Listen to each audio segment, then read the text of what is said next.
Fils et du Saint-Esprit. Amen. De l'Évangile de Jésus-Christ selon Saint Jean au chapitre 14, au verset 6 à 14. En ce temps-là, Jésus dit à Thomas, « Moi, je suis le chemin, la vérité et la vie. Personne ne va vers le Père sans passer par moi. Puisque vous me connaissez, vous connaîtrez aussi mon Père. Dès maintenant, vous le connaissez et vous l'avez vu. » Philippe lui dit, « Seigneur, montre-nous le Père, cela nous suffit. » Jésus lui répond, « Il y a si longtemps que je suis avec vous et tu ne me connais pas, Philippe. Celui qui m'a vu a vu le Père. Comment peux-tu dire, montre-nous le Père? Tu ne crois donc pas que je suis dans le Père et que le Père est en moi? Les paroles que je vous dis, je ne le dis pas de moi-même. Le Père qui demeure en moi fait ses propres œuvres. Croyez-moi, je suis dans le Père et le Père est en moi. Si vous ne me croyez pas, croyez du moins à cause des œuvres elles-mêmes. Amen, amen, je vous le dis. Celui qui croit en moi fera les œuvres que je fais.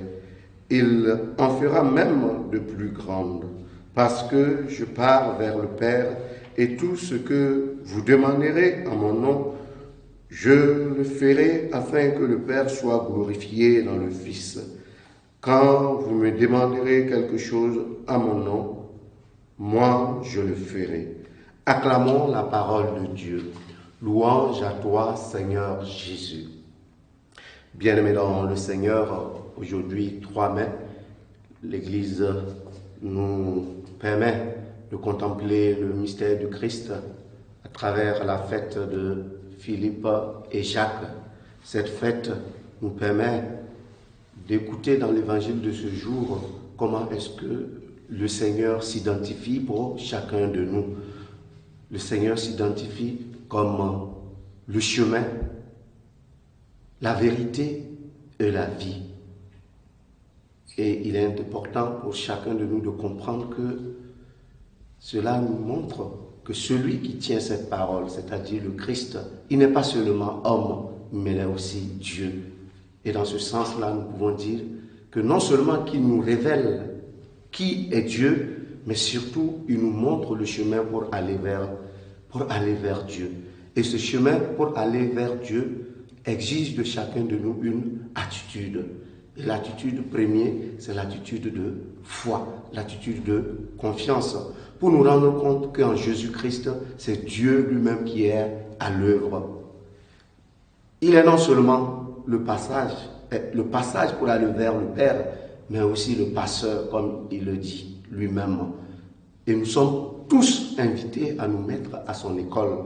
En tant que disciples, en tant que chrétiens, nous sommes invités à participer à l'œuvre du salut. Et c'est dans ce sens que lui-même nous dit que si nous avons la foi, nous pouvons accomplir des grandes œuvres. Mais je pense que la grande œuvre que chacun de nous a à accomplir en premier lieu, c'est notre propre conversion. Conversion qui, lorsque nous sommes dans cette dynamique-là, nous permet à notre tour d'être des chemins, d'être la vérité, d'être la vie pour les autres. Et c'est en cela que le Seigneur nous invite, c'est en cela que nous avons chacun à notre niveau à faire le chemin pour devenir témoins du Christ ressuscité, mais aussi prendre part à sa mission, pour devenir non seulement des passages pour montrer le salut aux autres, mais devenir aussi des passeurs à l'image du Christ. Loué soit Jésus-Christ.